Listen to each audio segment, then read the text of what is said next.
la sesión, incluyendo el ingreso del diputado Lorenzini.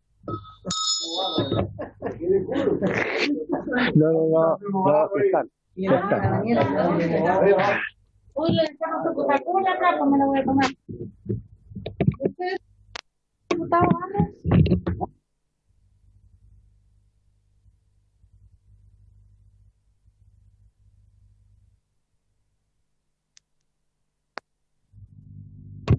Bien, colegas, tenemos una variante el día de hoy. Nuestros colegas Chicardini y Barros están telemáticamente presentes en la sesión.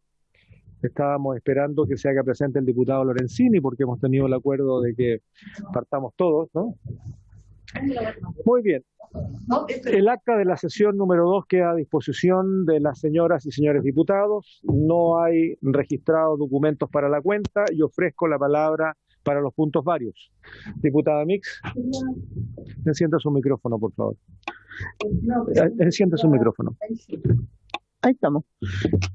Quería responder, ayer esperé todo el día para responder, porque como tengo también que estar y salir, yo preferiría intentar responder el emplazamiento que hizo, la pregunta que hizo el diputado Castro para que quede en el registro. ¿Será posible?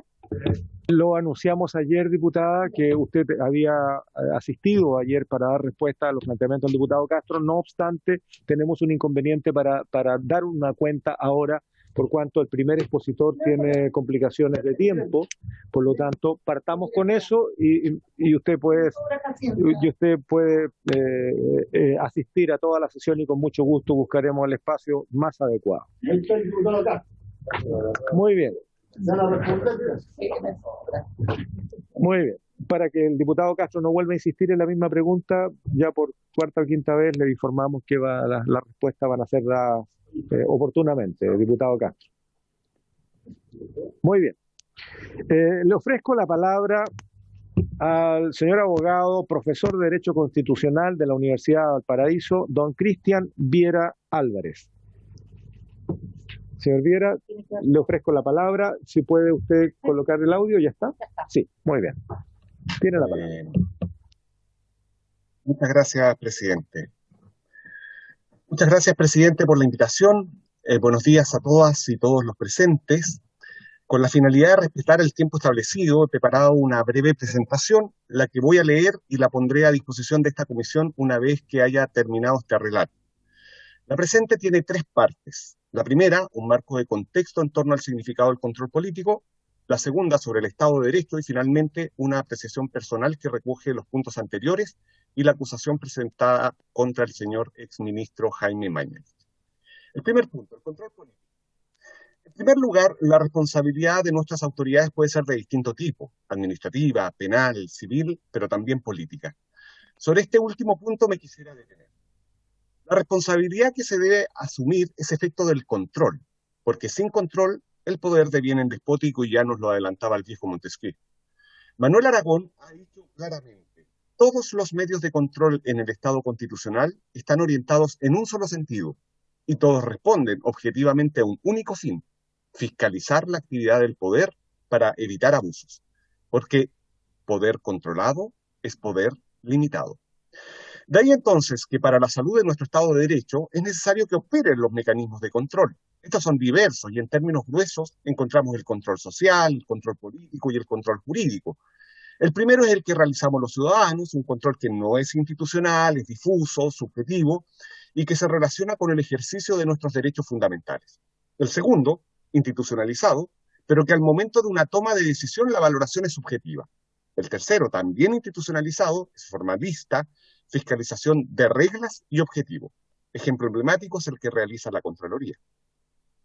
En el análisis de la acusación constitucional y un eventual juicio político, estas acciones se inscriben en el control político y la Constitución las contempla como atribuciones exclusivas de la Cámara de Diputados y el Senado. Tratándose de los ministros de Estado, bien conocemos la fórmula que está en el texto, en el artículo 52, número 2, letra B. Las causas que justifican la acusación son cláusulas abiertas, es decir, enunciados normativos que no dicen algo de manera definitiva, sino que quedan pretendidamente abiertos para su disputa política. Y en este tipo de control, siguiendo también a Aragón, aunque en el debate se esgriman sesudas razones jurídicas por los parlamentarios. Ni tales razones son indispensables, ni la decisión final que se adopte ha de estar necesariamente basada en ellas.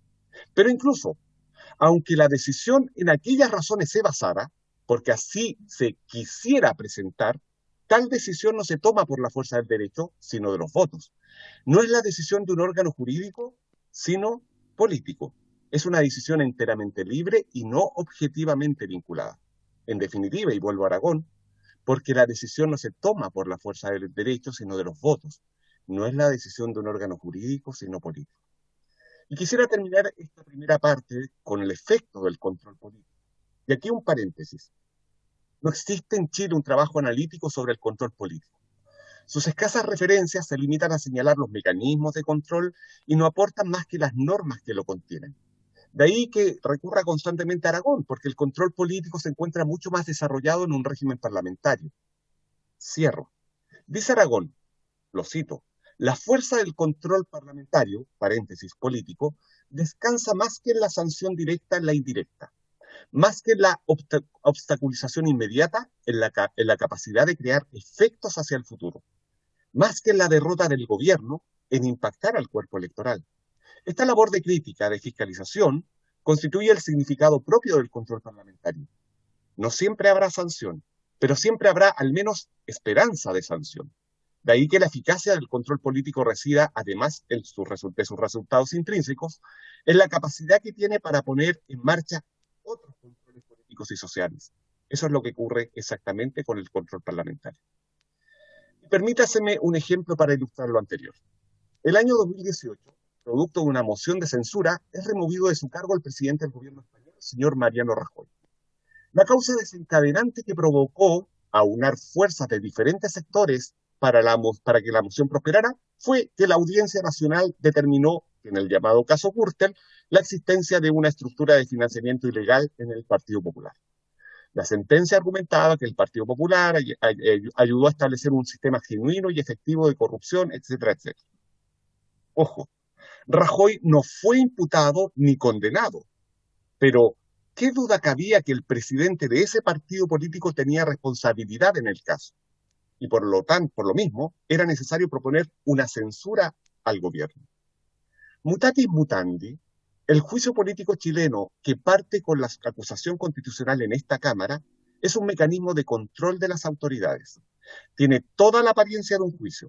Hay un procedimiento, hay plazos, es necesario escuchar a las diferentes partes, pero en definitiva la valoración de la prueba no se acerca ni por mucho al estándar probatorio del derecho penal, más allá de toda duda razonable. El estándar probatorio es el que se indica para el Senado, resolver como jurado. Es decir, cada una de las diputadas y diputados deberá examinar subjetivamente si frente al caso que están revisando, vistas las consecuencias, ¿cabe responsabilidad a la autoridad acusada? Segundo punto, el Estado de Derecho. Permítanme que diga un par de cosas sobre esto. No por repetidas dejan de tener importancia en nuestro recuerdo. El Estado de Derecho es una de las grandes herencias del liberalismo. Hace más de 200 años esta fórmula política era una utopía. ¿Por qué? Porque era una fórmula que limitaba el poder del Estado, en esos años identificado con el monarca. No lo olvidemos, el Estado de Derecho es una fórmula política reactiva, que reacciona a algo. ¿A qué? A la concentración del poder. El mismo Montesquieu, en el espíritu de las leyes, nos entrega razones para justificar lo que él llama la división de poderes. Cuando los monarcas concentran el poder, devienen en despóticos. Si esto es así, al Estado de Derecho le caben ciertas características. Lo que digo está tomado de la más clásica de las literaturas, porque, por cierto, podemos problematizar aún más esta categoría. Pero para lo que quiero sostener, las características clásicas serán muy útiles. Ellas son, 1, el principio de legalidad; 2, la distribución de funciones; 3, la legalidad de la administración; y 4, el respeto y promoción de los derechos fundamentales. 4 características las que deben concurrir simultáneamente. Cuando alguna de aquellas se resiente, lo que se resiente es el Estado de Derecho. Cuando no se respeta la ley, no hay Estado de Derecho. Cuando se violan derechos fundamentales, no hay Estado de Derecho. Y eso nos lleva al tercer punto. La pregunta por la razonabilidad de la acusación presentada contra el ex ministro Mañalich. La acusación tiene varios fundamentos, pero quisiera detenerme en lo siguiente: el manejo sanitario de la pandemia y la publicidad de los datos. Nadie puede desconocer que el manejo de esta crisis es extremadamente complejo. Las dificultades que esta ha acarreado son comunes para todos los países del mundo, y la crisis que se está produciendo es de una envergadura pocas veces vista. Tal vez se asemeja, por la gravedad de los efectos, a lo vivido a fines de la década del 20 o tras el término de la Segunda Guerra Mundial. Los efectos son y seguirán siendo devastadores, afectando principalmente a los sectores más desfavorecidos en términos sociales. Y las dificultades en la conducción no distinguen color político.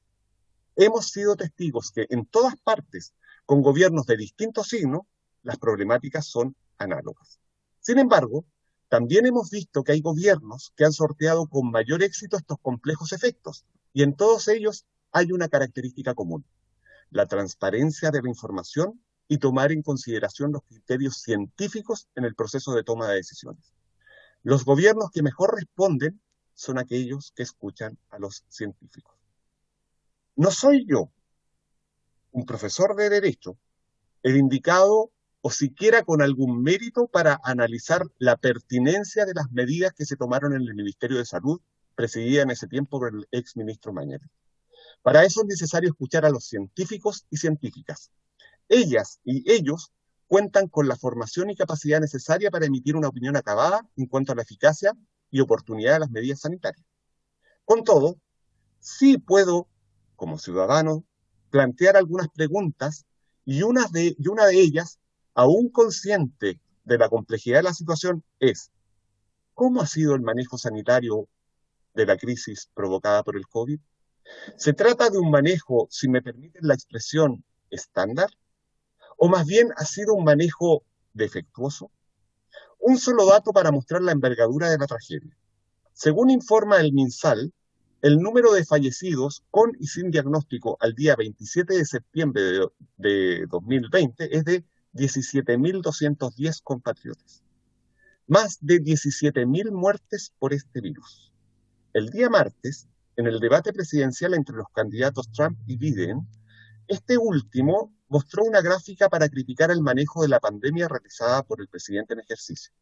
Señalaba, como crítica, que su país está noveno en el mundo en el número de muertos cada 100.000 habitantes. En ese mismo gráfico aparecía Chile, quinto lugar. ¿Es casualidad? ¿O es mala suerte? ¿O hay un problema en la gestión por parte de nuestras autoridades? Y si es esto último, ¿no será razonable que se asuma la responsabilidad por esta tragedia humana? De hecho, sobre el manejo de la pandemia, reputados medios internacionales han hecho eco de esta crisis, como es el caso del The Economist o el Bloomberg. Como señala la Constitución vigente, una serie de principios como también deberes se establecen para las autoridades del Estado. Por de pronto, el principio de servicialidad y la finalidad del Estado. El Estado está al servicio de la persona humana y su finalidad es promover el bien común. Las mismas leyes referidas en el libelo de la acusación señalan una serie de funciones y obligaciones para las autoridades y funcionarios de la repartición estatal encargada de nuestra salud. Y es más, el mismo texto constitucional vigente señala que al Estado le corresponderá asimismo la coordinación y control de las acciones relacionadas con la salud, en el 19 número 9. ¿Para qué? El mismo texto lo indica: para promover, proteger y recuperar la salud, como también lograr la rehabilitación del individuo. Y todo esto en relación al respeto por el derecho a la vida en el 19 número 1. Y en el caso del principio de publicidad, nuevamente serán científicos, epidemiólogos, matemáticos y estadísticos quienes deben dar una opinión acabada acerca de la transmisión de esos datos. Pero pregunto, ¿hubo transparencia o se trata de datos manejados discrecionalmente? No se trata de una cita literal del exministro Mañalich, pero un reportaje de La Tercera señaló que en esta materia no se podían dar misiones a la oposición. Y con esto termino. El control político es una función fundamental del régimen democrático. Si bien se trata de un ejercicio voluntario, no necesario, para la oposición política, cualquiera que ésta sea, se trata de un deber. Es deber de una oposición vigilar al gobierno, también cualquiera que éste sea, porque con la crítica y el conflicto, entendiendo la democracia en términos de deliberación adversarial, el poder puede ser controlado. Porque recordemos una vez, poder limitado es poder controlado. Muchas gracias por la invitación, señor presidente, y si gusta pongo a disposición de esta comisión este documento. Muchas gracias, profesor Viera. Le agradecemos su presentación y de hecho, sí, le pido que por favor nos haga llegar vía correo electrónico o la que usted estime más conveniente a la secretaría de la comisión para poder entregarla formalmente a todos los miembros de ella y a quien interese. Le agradecemos mucho su participación, profesor Viera. Muy bien, estimados colegas, a continuación, cometí una reprendida a su secretario. Ofrezco la palabra a quienes deseen hacérsela al profesor Viera. Sí, por favor.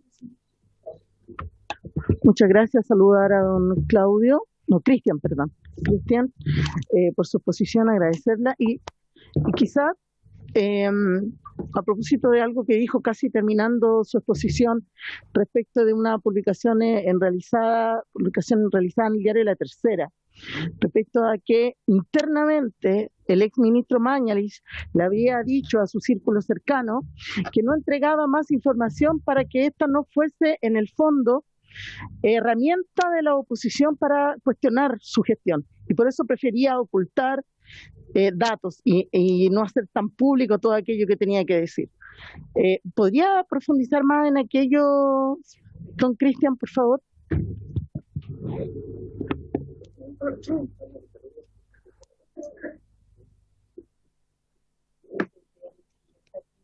Sí, pero vamos a sí, necesita el audio. Vamos a pedirle a la prensa que termine de tomar las imágenes entonces y podamos mantener el aforo de la sala. Ahí sí. Ahora sí. Ahí sí. Es que no podía conectar el audio. Muchas gracias, diputada, por la pregunta. Mire, como también señalaba en la presentación, no soy yo el indicado porque no tengo la formación, ni la competencia, ni la capacidad para emitir una opinión en torno a la publicidad de los datos. No cuento con las herramientas científicas para hacer un diagnóstico sobre eso. Pero sí me llama la atención respecto de esa afirmación en el caso de ser verdadera, porque, insisto, también se trata de una cita no literal. Lo que ocurre es que si los científicos consideran que efectivamente la transmisión de esos datos no fue transparente, en ese sentido, lo que habría es una afectación al principio de publicidad. Yo más bien esa pregunta la haría a los matemáticos, estadísticos y epidemiólogos, en el sentido, si la transparencia que está apuntada por ley, ojo, la transparencia fue genuina para efectos del manejo de la pandemia. Porque conviene recordar, porque aquí puede producirse una confusión, si bien la transparencia es una exigencia legal, el mismo Tribunal Constitucional ha establecido que el mandato de publicidad es constitucional. Bien, y a estos efectos, sobre todo para evitar las confusiones, me remito a la sentencia del Tribunal Constitucional que en el rol 1990 señaló que no sería un principio de la transparencia, porque esa palabra no la ocupa el artículo 8, sino que ley de transparencia. Pero el Tribunal Constitucional también en la sentencia rol 2153 afina esa interpretación y a partir de los considerandos 15º y siguiente de esa sentencia señala que el mandato de publicidad, si bien no es absoluto, sí opera respecto a la Constitución y establece los fundamentos, y entre los fundamentos es garantizar un régimen republicano, además garantizar el control del poder, obligando a las autoridades a responder a la sociedad de sus actos y dar cuenta de ellos. Eso no lo digo yo, la dice la sentencia que acabo de citar en el considerando 15º. Sí. Diputado Pérez tiene la palabra. Tengo dos preguntas, una para el profesor Viera y otra para de la comisión respecto a lo que planteó la diputada Mix. Voy a partir primero por lo de la diputada Mix, presidente. Me parece que no corresponde hacer una consulta respecto a antecedentes que son posteriores al nivel. Si ella tiene antecedentes que pasaron ayer, hoy día o antes de ayer, que nos lleva a las comisiones investigadoras respectivas, pero nosotros lo que estamos conociendo es el nivel presentado, y lo que ella está preguntando al profesor es un tema posterior a la acusación. Entonces, ¿de qué estamos hablando? Para eso existen otras instancias. Entonces, no me parece que se hagan ese tipo de aseveraciones y menos incorporarlas dentro del proceso de esta comisión para lo cual estamos mandatados. Está fuera del mandato que tenemos. Eso en primer lugar, señor presidente. En segundo lugar, al profesor Vieira, antes que se tenga que retirar, quisiera consultarle respecto a lo que él habló ahora al final.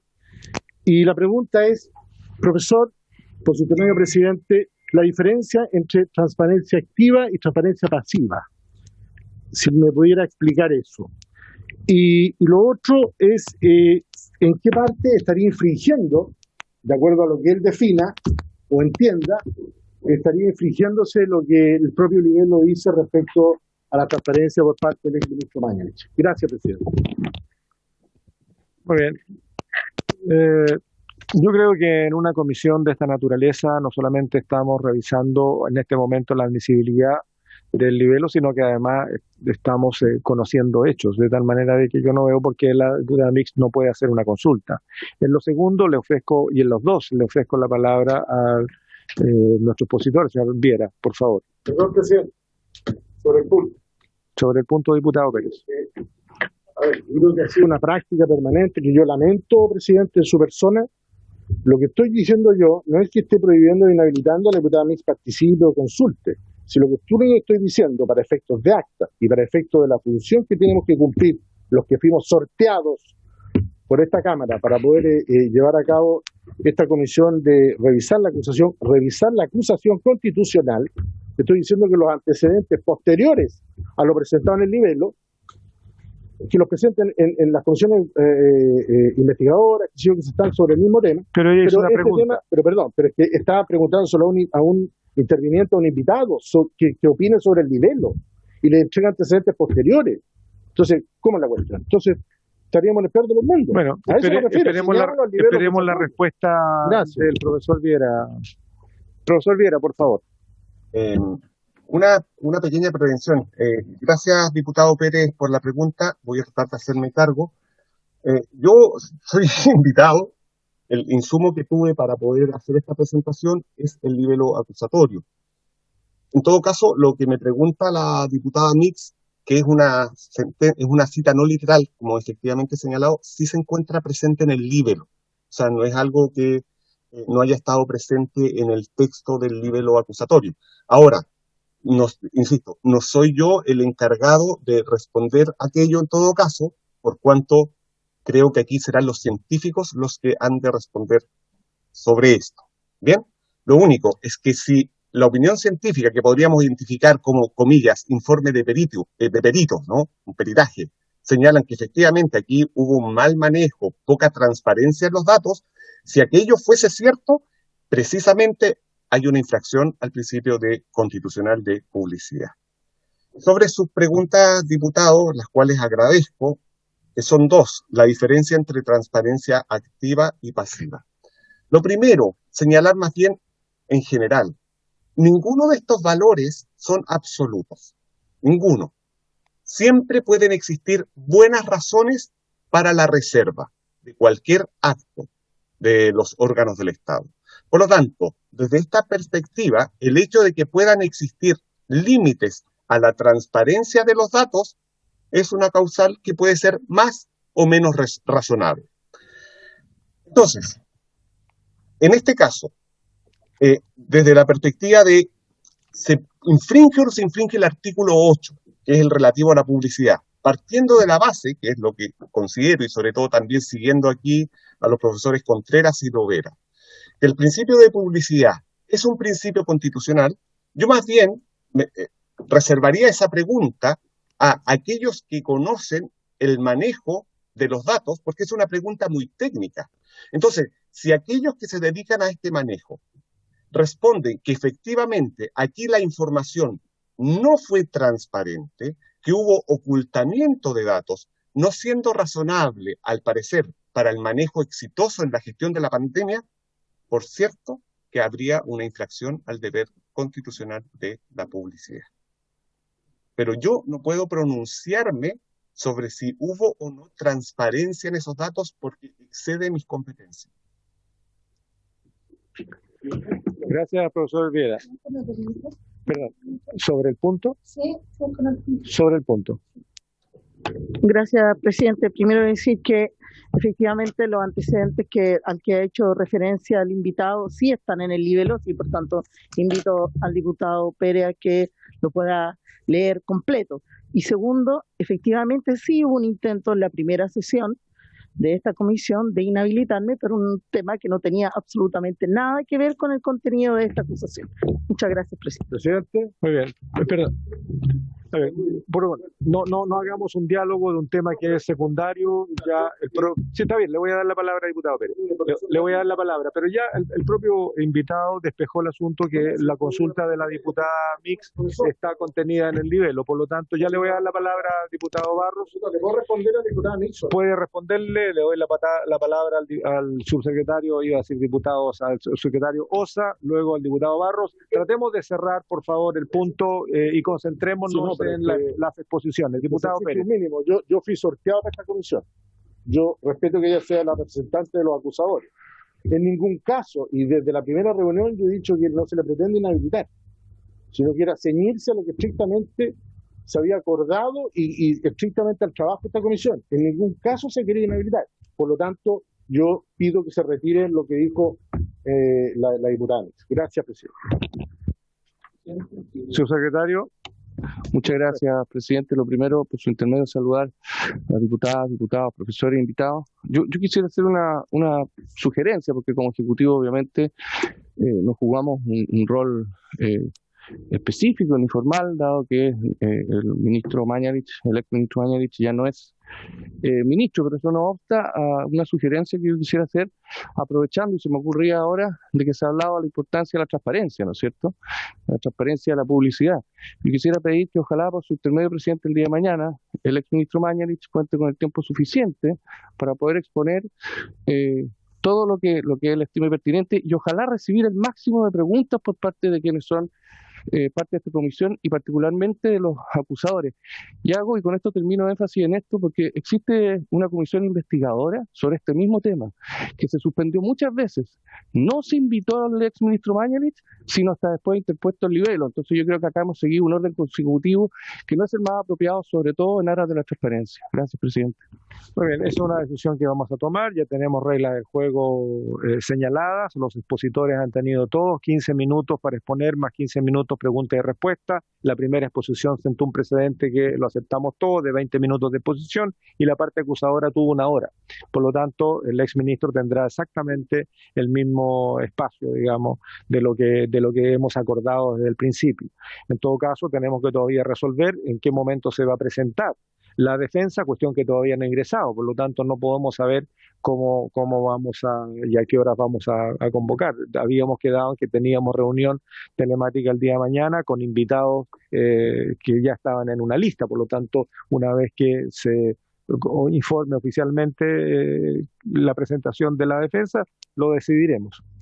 Yo quisiera, antes de dejar en libertad al profesor Viera, me quedó dando vuelta algo importante que usted señalaba, que es el deber de la oposición de vigilar al gobierno, cualquiera sea la oposición y cualquiera sea el gobierno, y que esto tiene que ver con el espíritu de un Estado de Derecho, con el espíritu más íntimo y más intrínseco de un Estado de Derecho.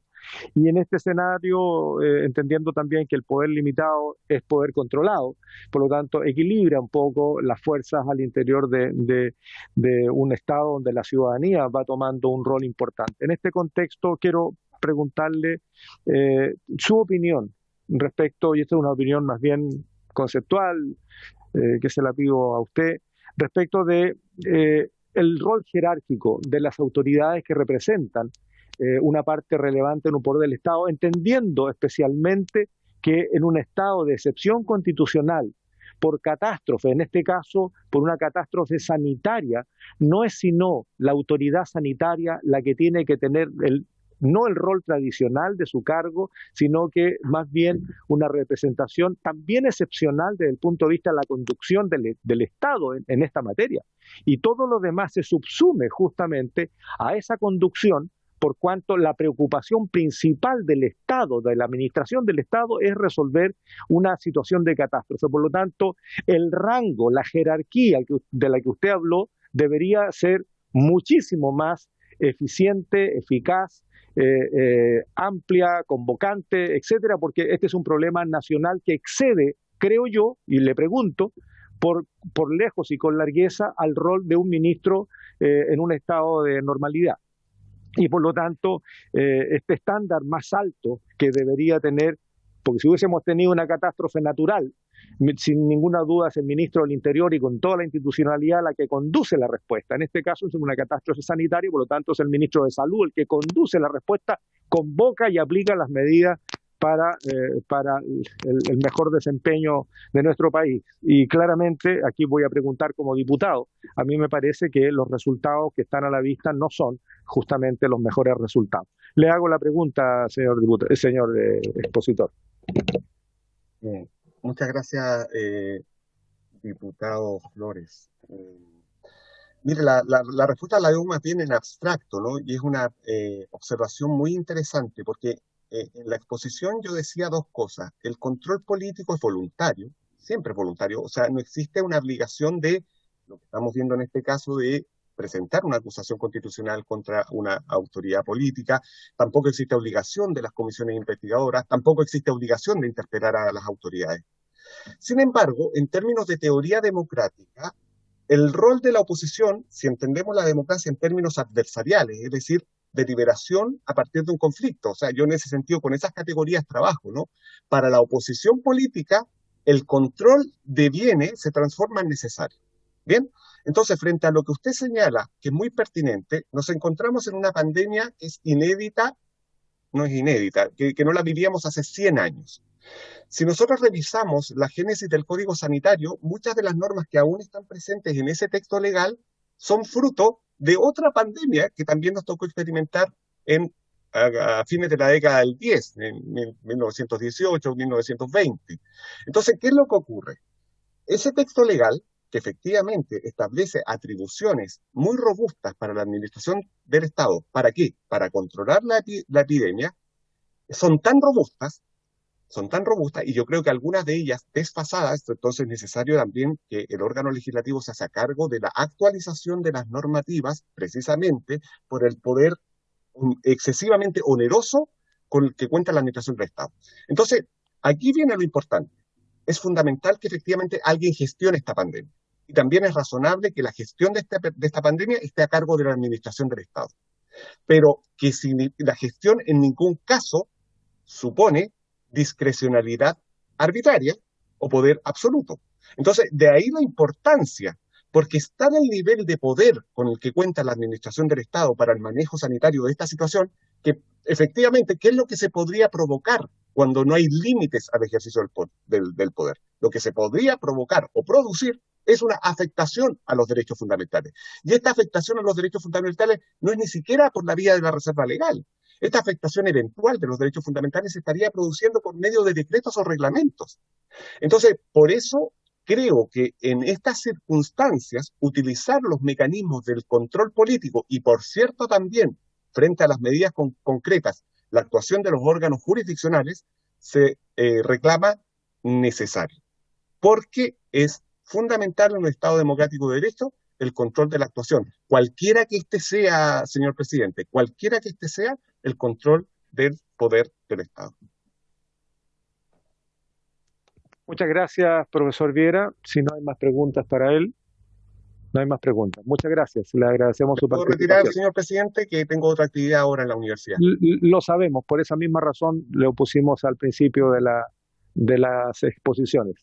Muchísimas gracias, presidente, y le voy a enviar a Evelyn, creo que es la persona que me mandó la invitación, sí, el texto que acabo de presentar. Muchos saludos, señores y señoras diputadas. Hasta luego. Muy bien, muchas gracias. Le voy a pedir al colega Pérez que presida un par de minutos, por favor. Perdón, el diputado Barros está pidiendo la palabra. Diputado Barros tiene la palabra. ¿Te puedes quedar un segundito, por favor? Presidente, muchas gracias. Solamente le quiero decir que usted conduce con un nivel de simetría esta sesión que es inaceptable. Yo hace mucho rato pedí la palabra para hacer una pregunta al expositor y usted hace la pregunta, lo despide y luego me da la palabra. Le pido por favor ecuanimidad respecto, y creo que tengo el mismo derecho de quien está ahí sentado, yo por la vía telemática de preguntar, y usted tiene el deber como conductor de ser ecuánime en sus actuaciones. He perdido el interés de opinar en este caso ya, presidente, porque usted me lo ha conculcado. Gracias.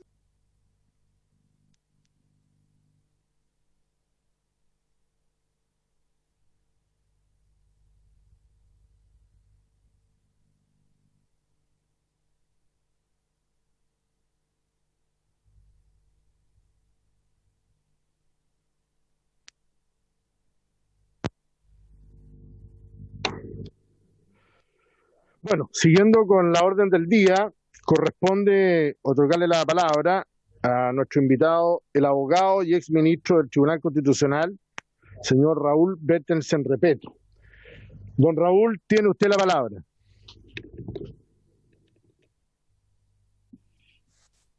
Muchas gracias, señor presidente.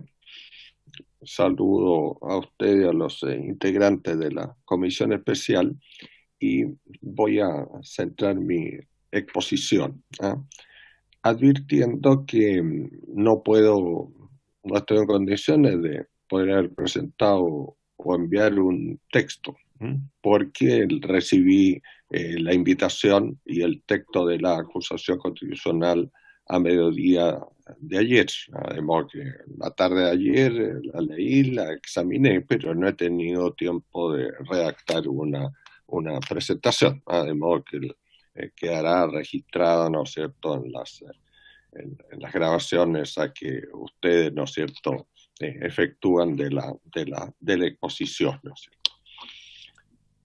Hecha esta advertencia, señor presidente, paso a exponer mi posición, ¿no es cierto?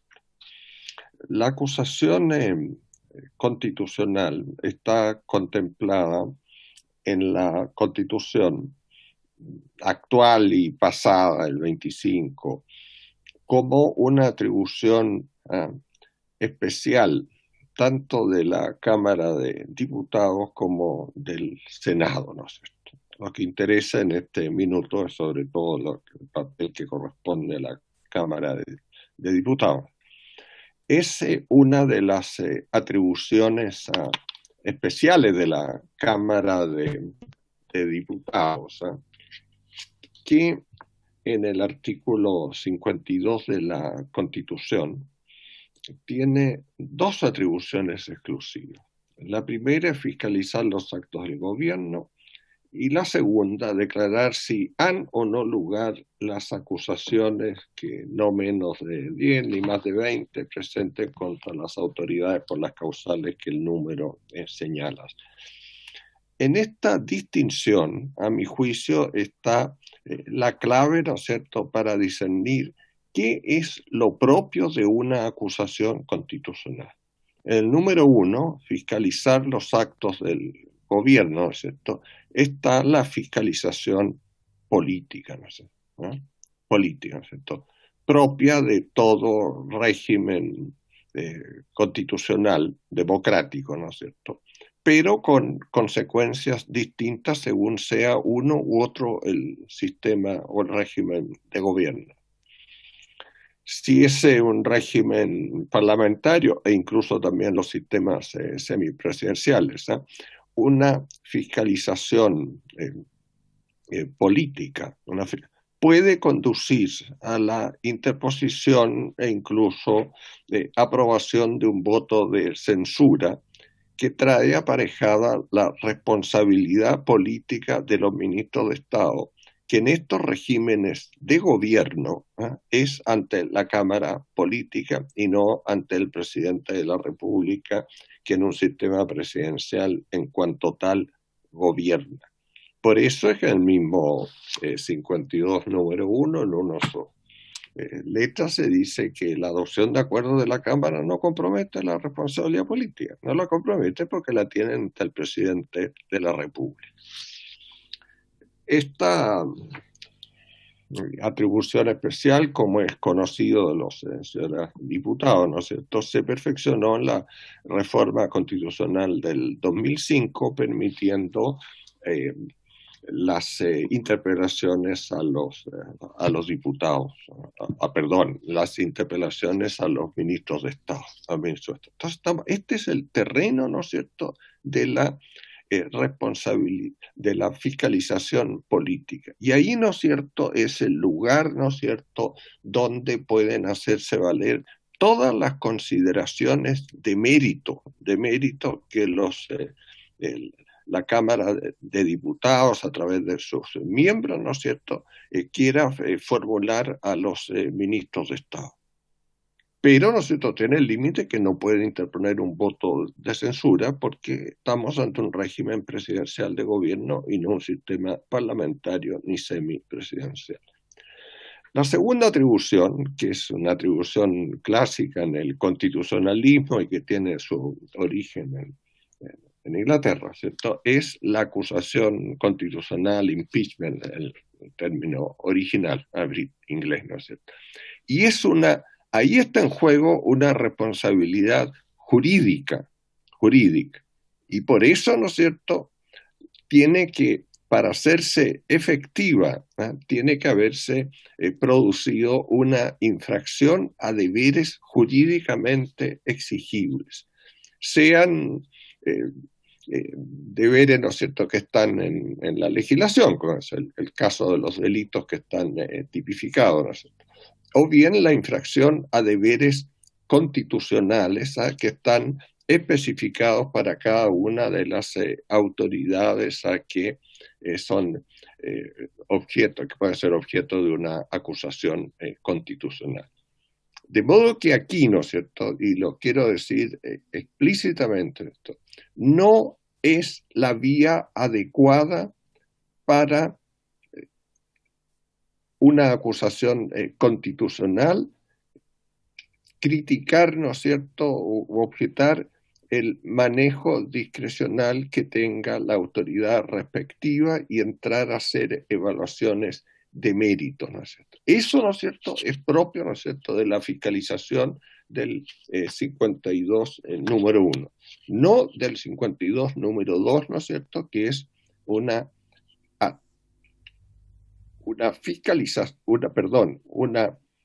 imputación de deberes jurídicos constitucionales con consecuencias sancionatorias. No es simplemente la crítica política que se hace al manejo de una actuación, sino la infracción a deberes jurídicos, constitucionales o legales. Y por eso es que la acusación que formule la Cámara de Diputados y la declaración de responsabilidad del Senado, que, no lo olvidemos, actúa como jurado, eso es propio de la responsabilidad sancionatoria a los países que tienen jurado. Es para declarar la culpabilidad o inocencia del acusado. Y por eso las consecuencias de aprobar una acusación constitucional son graves, ¿no es cierto? Si la persona de la autoridad está en ejercicio de su cargo, queda destituido. Y no puede, de acuerdo con el texto de la Constitución vigente, ¿no es cierto?, queda inhabilitado por 5 años para ocupar cualquier cargo o desempeñar cualquier función pública, ¿no es cierto? Como que no es simplemente a que los diputados y los senadores estén ejerciendo una fiscalización política, ¿no es cierto?, sino están excepcionalmente ejerciendo una atribución en el 52 número 2, ¿no es cierto?, que es más bien de índole judicial. Dicho esto, ¿no es cierto?, entonces en la acusación constitucional que he tenido oportunidad de examinar en la tarde de ayer, ¿no es cierto?, hay una confusión de lo que es propio de la fiscalización política, ¿no es cierto?, con el ejercicio de funciones jurisdiccionales.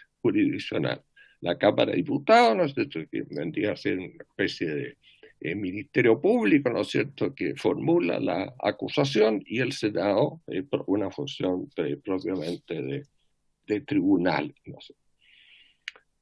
Para las causales que afectan a los ministros de Estado, las que están en juego son infracción de la Constitución, de las leyes, o dejar sin aplicación las leyes.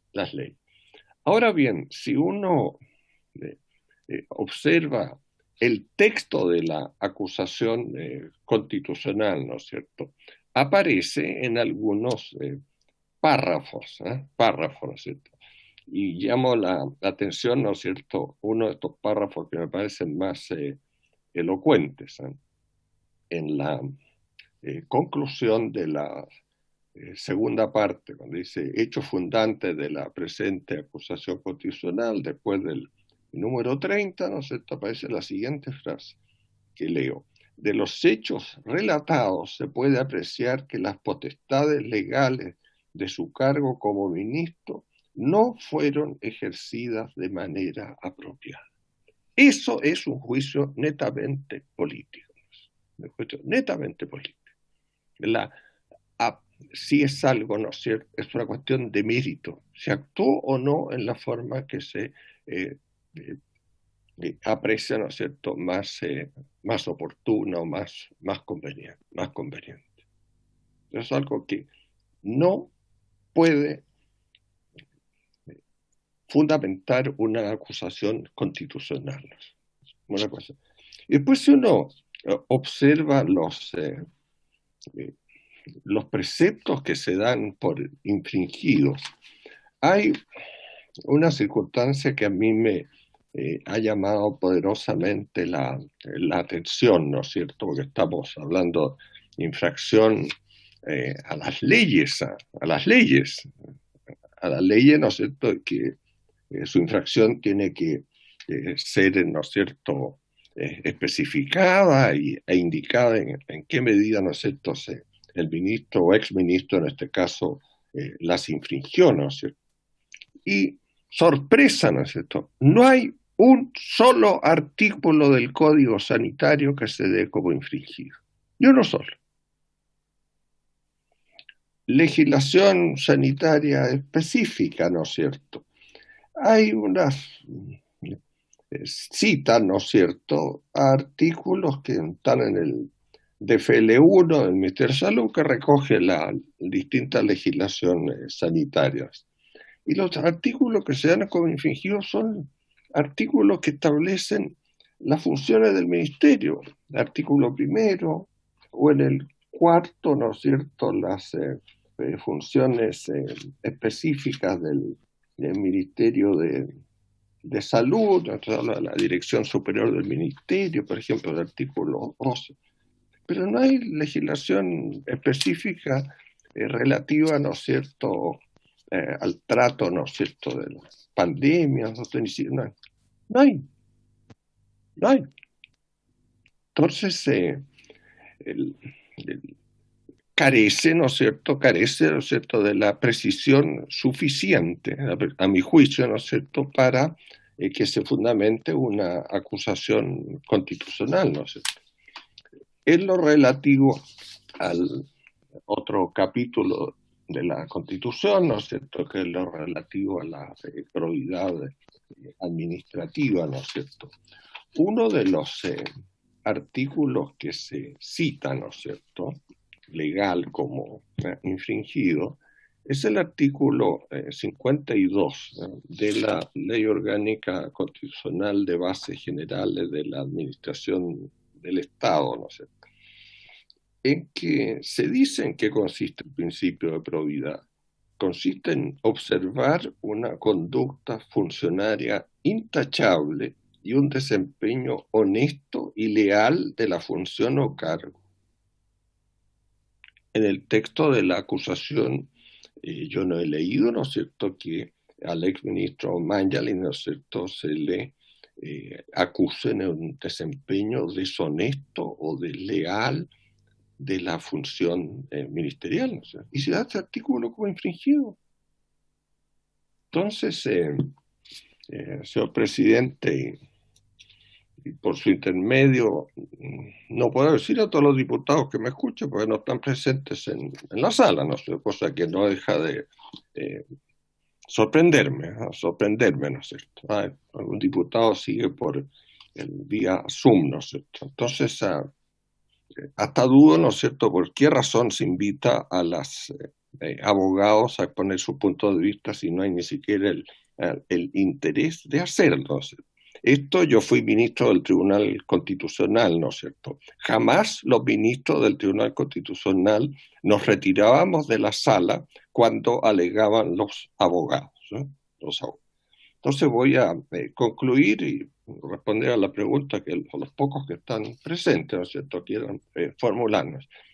A mi juicio, la acusación constitucional contra el exministro Malek carece por completo, ¿no es cierto?, de los fundamentos que la Constitución exige para admitir a trámite, podríamos decir, o declararla admisible una acusación constitucional, porque se está ejercitando una fiscalización política, ¿no es cierto?, política, que es propia de los diputados para fiscalizar los actos del gobierno, pero por las vías que señala el número 1 del artículo 52, ¿no es cierto?, y cuyos resultados, ¿no es cierto?, no pueden afectar la responsabilidad política de un ministro, porque en un sistema presidencial como el chileno, ¿no es cierto?, se ejerce ante el presidente de la República.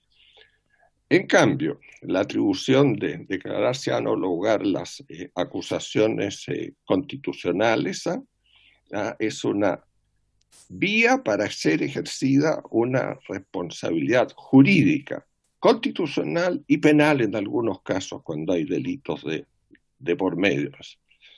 En este caso, entonces, la formulación de una acusación constitucional, ¿no es cierto?, tiene que especificar, ¿no es cierto?, las normas infringidas de la Constitución y de las leyes, ¿no es cierto?, y luego en la exposición de hechos, ¿no es cierto?, tiene que precisar de modo qué hechos constituyen una infracción, sea la Constitución, sea las leyes o una omisión en su ejecución. Exigencias que, a mi juicio, señor presidente, no se cumplen en la acusación constitucional formulada. Gracias, don Raúl. Bueno, aquí vamos a entregarle la mesa al presidente. Sí, es que él terminó de exponer. Entonces, yo quisiera, a nombre de esta comisión, darle las disculpas respecto, pero hay dos diputados, el diputado Barro y la diputada Chicardini, que están telemáticamente porque esta comisión, dado el momento que vivimos, la Cámara adoptó la posibilidad de ser mixta, o sea, presencial o vía telemática. Así que, y por el resto, bueno, yo no puedo responder, así que le pido la disculpa del caso en ese sentido. Y en segundo lugar, voy a tener que dejar la testera al presidente titular y yo voy a hacer preguntas. Muy bien, pero lo hago allá como simple diputado. Muy bien, gracias, don Raúl. Alcancé a escuchar alguna parte de su exposición. A veces tenemos que movernos, dado algunos imprevistos, de un lugar a otro. No es nuestra costumbre hacer abandono de los deberes, ni mucho menos, pero de pronto cuando surgen imprevistos que uno no puede postergar, un par de minutos es lo que tenemos que hacer. Muy bien, yo quiero darle la palabra al diputado Pérez, por favor. Gracias, presidente. Por su intermedio, bueno, saludar ahora como diputado a don Raúl. Y quiero plantearle tres preguntas, don Raúl. En primer lugar, ¿qué opinión le merece que la acusación constitucional se esté transformando y utilizando como una suerte de tribunales populares? Porque quienes sostienen que la acusación constitucional es solo un juicio político, en el entendido además que es de público conocimiento que estamos en presencia de investigaciones respecto de la misma persona y por los mismos hechos en la justicia penal? Esa es mi primera pregunta. La segunda pregunta, ¿qué opinión merece que el primer capítulo de la acusación sea una imputación en términos genéricos y respecto de los derechos de personas que no son singularizadas? Y en tercer lugar, y última pregunta, señor Bettelsen, ¿es posible encasillar la actuación del exministro señor Mañalich en haber infringido la Constitución y las leyes y en haber dejado sin ejecución las mismas al haber colocado en riesgo la vida y la salud de la población? Esas serían mis preguntas, presidente de los intermedios, al señor Bettelsen. Gracias.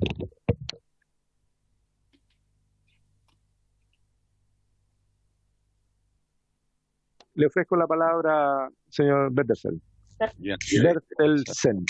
Señor presidente, ¿no es cierto?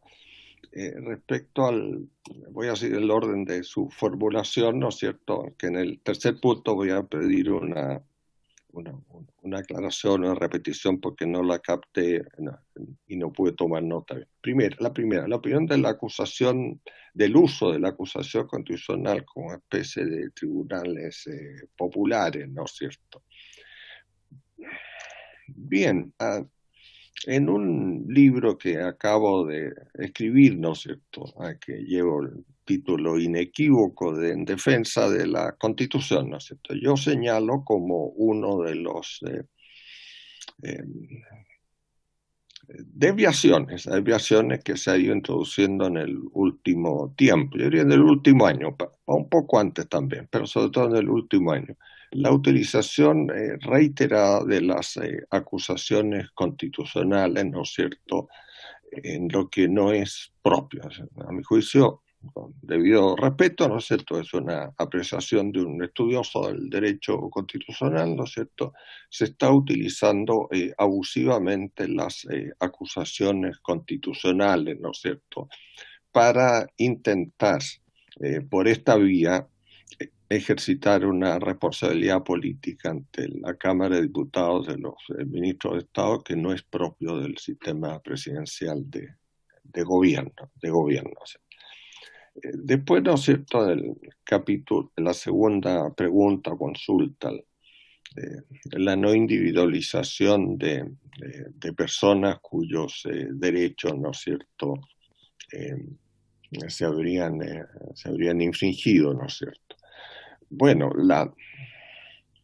en Chile, ¿no es cierto?, existe en la actualidad, ¿no es cierto?, una acción de tutela de derechos humanos, que es el recurso de protección, ¿no es cierto?, uno de cuyos derechos que debe proteger, que puede protegerse por esta vía, es el derecho a la vida y a la integridad física y psíquica, ¿no es cierto?, que uno piensa que si personas individualizadas hubieran estado siendo amenazadas por las actuaciones del ministro, la vía, ¿no es cierto?, adecuada es para los tribunales de protección. Ahora bien, hay que reconocer y esto estoy yo de acuerdo, ¿no es cierto?, que una acusación constitucional, ¿no es cierto?, constitucional puede y es lo propio de ella, ¿no es cierto?, fundamentarse en infracción a normas constitucionales. Entre esas normas constitucionales están, ¿no es cierto?, las normas tan importantes del artículo 19, que es el Estatuto Constitucional de la persona. Que esto, que no cabe duda alguna, ¿no sé, puede fundamentarse una acusación constitucional en la infracción de derechos constitucionales por parte de un ministro, ¿no? Pero debe especificarse, ¿no es cierto?, con precisión, ¿no?, en qué actuaciones han sido las que han vulnerado los derechos constitucionales, que en este caso son el derecho número 1, el derecho a la vida, integridad física y psíquica, que también está en la Convención Americana y que es en términos prácticamente similares, ¿no es cierto? Y lo mismo en el 19, número 9, que es el derecho a la protección de la salud, ¿no es cierto? Y esto es lo que yo observo que carece la acusación constitucional de la debida precisión, ¿no es cierto?, indicación de hechos. Para el tercer punto no tomé nota completo y me gustaría que me lo repitieran, por favor. Puede repetirla, diputado Pérez. Sí, bueno, dado que ya respondió las dos anteriores, no, la verdad que me quedó bastante claro. No le voy a hacer la tercera pregunta, señor Bettelsen, pero me quedó claro con las dos primeras.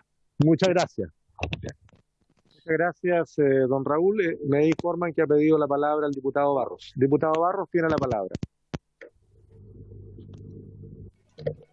Muchas gracias, presidente. Saludar a don Raúl, agradecer su exposición y preguntar lo siguiente. Las decisiones en salud con motivo de esta pandemia se toman obviamente y como siempre a partir, ¿no es cierto?, de buscar el bien común.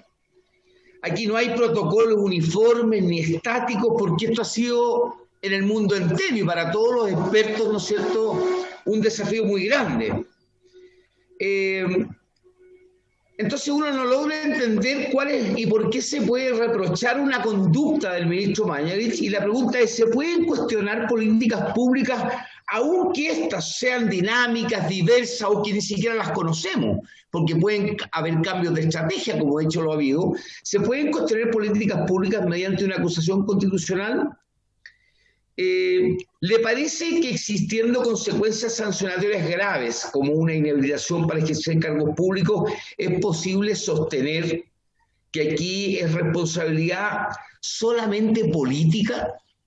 Esas dos consultas nomás, señor presidente. Muchas gracias. Puede responder, don Raúl, por favor. Sí, como muchas personas he seguido con atención en los últimos meses, ¿no es cierto?, la pandemia del coronavirus, la actuación de las autoridades, declaraciones de los médicos en Chile y también en el extranjero, sobre todo en un país en que yo tengo familiares con un hijo y sus nietos en España, ¿no es cierto? Y la verdad que yo no tengo opinión formada, ¿no es cierto?, de cuál habría o cuál será la mejor estrategia o política para enfrentar esta pandemia, porque en Chile, ¿no es cierto?, hubo efectivamente en los primeros tiempos un planteamiento a las medidas más eficaces, pues se rectificó, lo cual habla muy bien de una autoridad que rectifique si ve que las decisiones que ha tomado primeramente, ¿no es cierto?, no se revelan con las más eficaces, ¿no? Hemos visto lo que ha pasado en otros países, ¿no es cierto?, como la arrogancia del presidente de Argentina, ¿no es cierto?, en que mencionaba a Chile, ¿no es cierto?, le ha rebotado ahora, ¿no es cierto?, cuando después de una estrategia de la que él se ufanaba, ¿no es cierto?, pues ahora está en un país, ¿no es cierto?, con una pandemia incontrolable.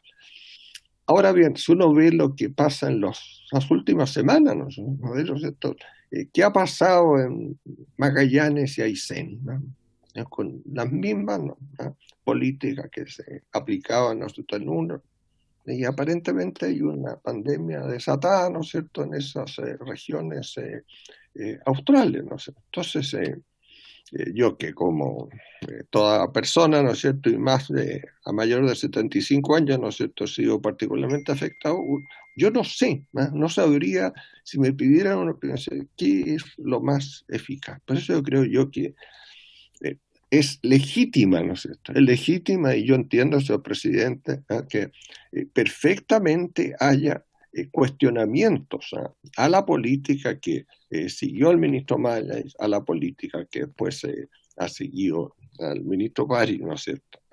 Pero de ahí, ¿no es cierto?, a configurar, ¿no es cierto?, estimar que algunas de sus decisiones, ¿no es cierto?, son constitutivas de infracción a deberes jurídicos exigibles, ¿no es cierto?, a mí me parece, ¿no es cierto?, que es improcedente, porque precisamente lo que caracteriza una actuación gubernativa y administrativa, ¿no es cierto?, es buscar los medios,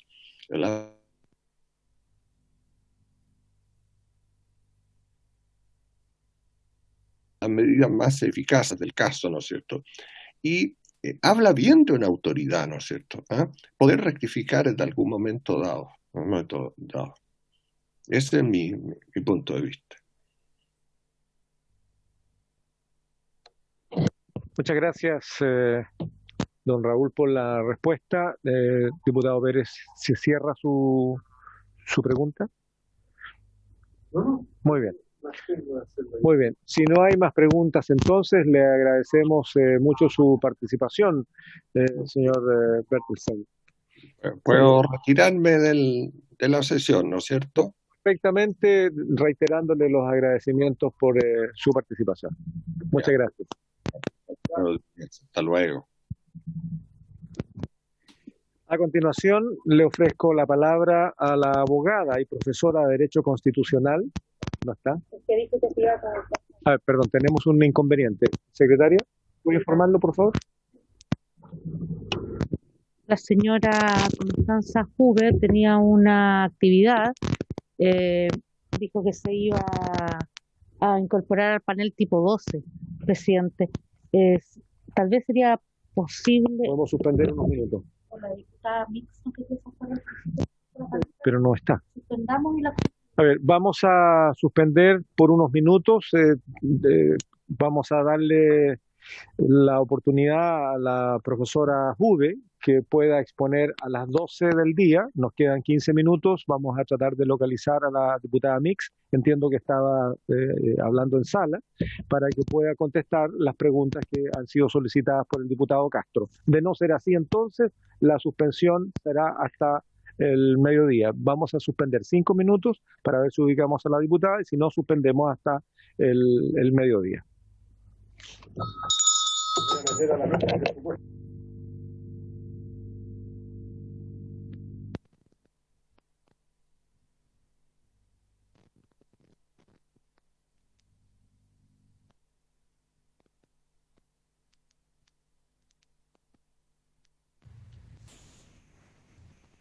Diputada Chicardini, oficialmente estamos suspendidos.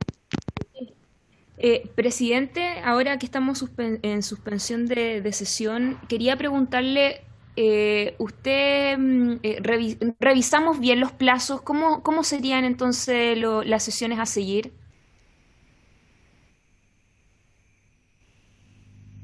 Es una cuestión que mientras no haya un ingreso formal de la respuesta, no puedo responderlo, pero por lo que hemos conversado, el exministro estaría respondiendo el día de mañana.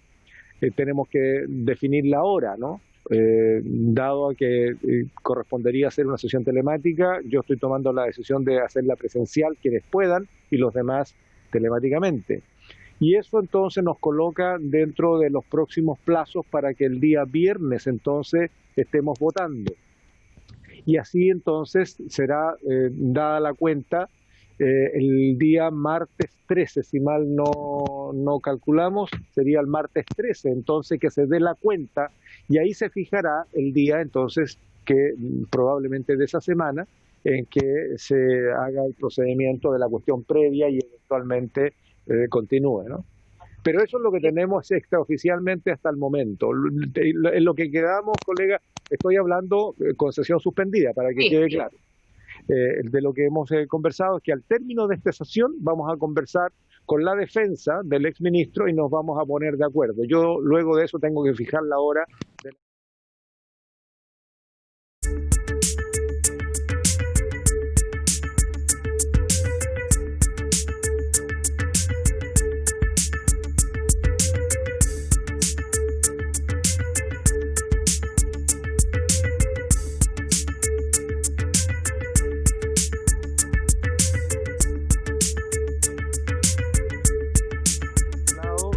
Y a propósito de que la profesora V había señalado que estaría a las 12, le hemos pedido a la diputada Mix para que conteste las preguntas formuladas y solicitadas por el diputado Castro. Diputada Mix, tiene la palabra, por favor. Muchas gracias, presidente. Insistir que efectivamente a lo que se refiere el libelo no tiene que ver con el stock en Senabat, Sería bueno que también lo miraran.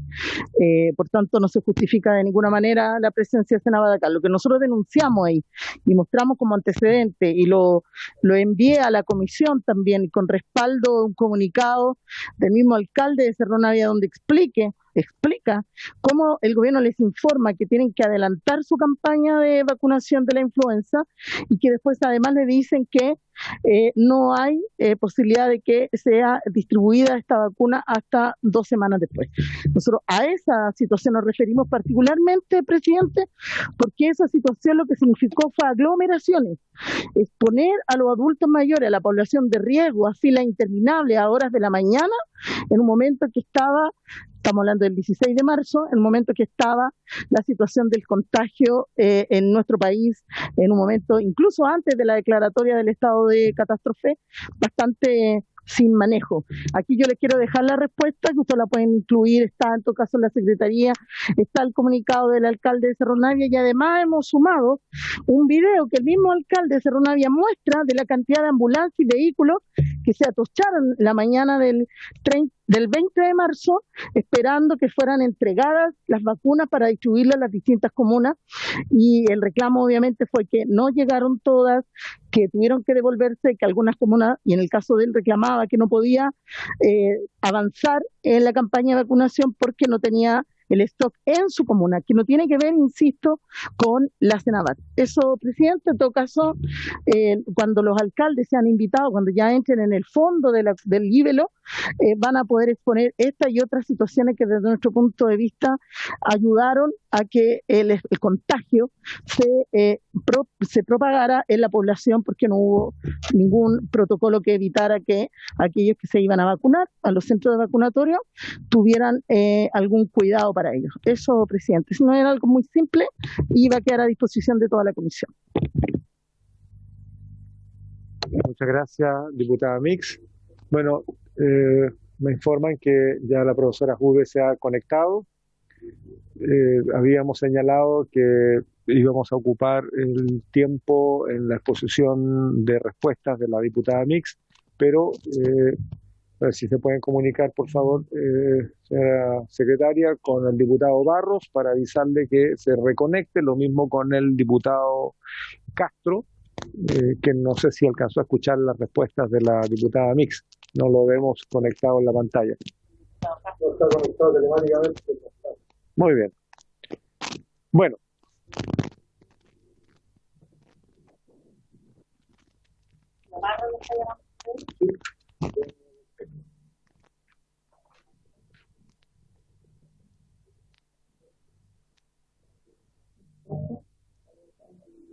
Estamos tratando de conectar a los demás parlamentarios, profesora Jude.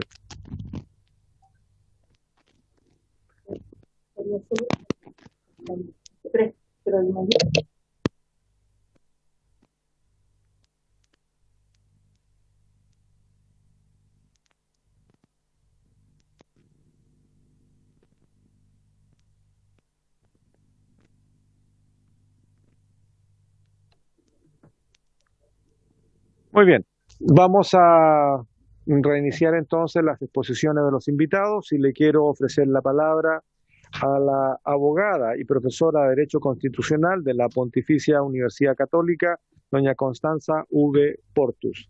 Tiene la palabra, señora Jude.